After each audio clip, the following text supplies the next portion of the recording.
Okay, Math 8, Lesson 24, scatter plots. Remember to pause whenever you need to. Essential question, what is a scatter plot, and what is the difference between a correlation and a cause and effect relationship? So now go ahead and stick in the different, the little part of your cutout sheet that looks like this. We're collecting data here, or we're showing a graph of some data that's showing shoe size, and that's going to be our x-axis here.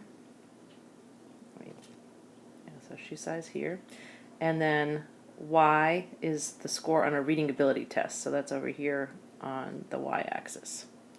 So somebody collected data on 30 elementary students, and for each student they measured their shoe size, or they got their shoe size, and then they also recorded their score on a reading test. So that's what you see here. And this is called a scatter plot. It's literally just a bunch of scattered points on a graph. Notice that they're not connected. So they're just a whole bunch of points here on a graph. But you can see that there is some clumping going on, and it does kind of clump and head upward. So we'll talk a little bit more about that as we go along. But the way you'd read it, and I have some little points already marked off here from my first take on trying to do this. If the shoe size is 5, you've got one child whose reading ability is 30, right here. And for the other children that are 5, you've got one that's like at 22 and one at 21, something like that. So that's what this graph is showing. So a scatter plot is a graph of numerical data on two variables, and it's just the points. So next we're going to talk about bivariate data. And the bi part of bivariate data stands for two, and the variate part stands for variable. So bivariate data is data that has two variables in it, which we've been looking at before, usually distance and time. But here there are going to be some other types here, but there's still bivariate data. So we have a set of observations on two variables. Each observation is an XY pair. So for example, collecting shoe size, that's one variable, and reading ability, that's a second variable to give us bivariate data. Okay, next is correlation, a little vocabulary term, correlation. When a scatter plot, cross that out, that's a little typo there.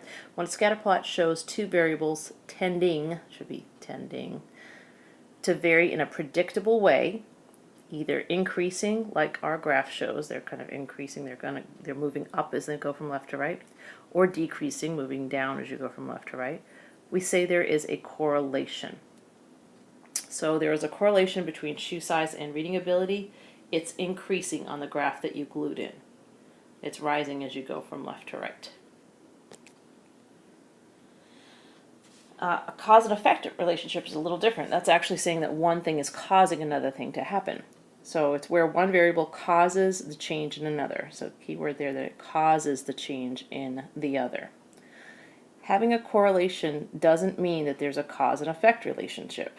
So for example, even though there's a correlation between shoe size and improved reading ability, that doesn't mean that shoe size is making your reading ability better. It would be ridiculous to say that, if an adult had small feet, they must be a poor reader. That doesn't make any sense at all. However, since these are elementary school kids, maybe the reason why the small feet are tending with some lower scores is because maybe those are little kids that they are in first or second grade versus fifth and sixth graders. So it'd be kind of natural that they wouldn't read quite as well as the older kids yet, and they would also have smaller feet. But the smaller feet aren't making them worse readers. That has nothing to do with it. So even though the data is correlated or has a pattern, there's no cause and effect relationship. Small feet are not causing people to be poor readers. Okay, now you make a scatter plot. So the last part of the glue in is for you to make a scatter plot out of. And this is looking to see if there's a relationship between price and the quality of athletic shoes. This is something very applicable to middle school students. You guys like to think that the more you pay, the better it must be, but that's not always the case. So the data in the table below are from Consumer Reports.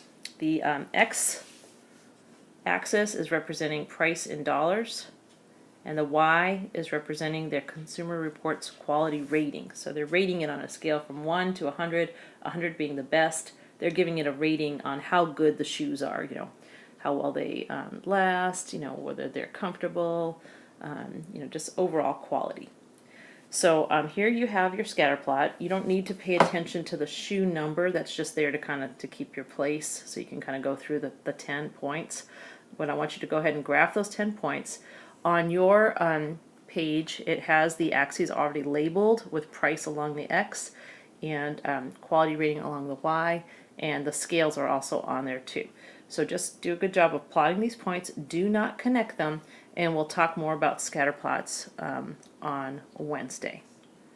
Okay, and finally, guide to completing your notes. Review today's notes and write headings and questions to quiz yourself on the left side of your notebook. And then secondly, summarize what you have learned by writing your summary below your notes. Okay, see you tomorrow.